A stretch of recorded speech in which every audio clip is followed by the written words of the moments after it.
Second bear flag. Bitcoin is forming a second bear flag sa 4-hour time frame po yan. Ito yung una.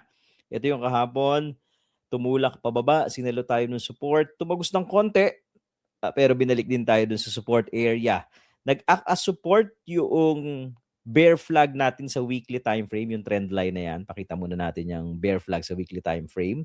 Nag-act as support, kaya tumatalbog tayo ngayon doon. Unahin muna natin tong weekly time frame na bear flag. No? Sa weekly time frame, unang bear flag pa lang po ito na ginagawa.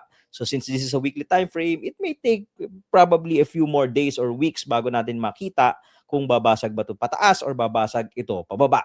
Ngayon, we focus on the second bear flag.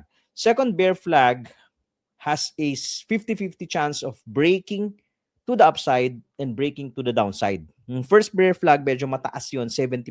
Kaya medyo maganda yung probability nun na tutulo talaga pababa. Ngayon, ito 50-50. Pag umakyat sa taas, malilimit lang yung upside natin dito sa previous SR flip area or yung bottom nitong green cloud ni Tipay. So kung makikita nyo, that's 91.7 to 92,300 area. Right? So kung sa baba naman siya babasag at let's say maging successful, medyo tatagos din to dun sa bottom nung bigger bear flag natin sa weekly time frame. And kunin natin yung measured move nito. Okay, let's say dyan bumasag.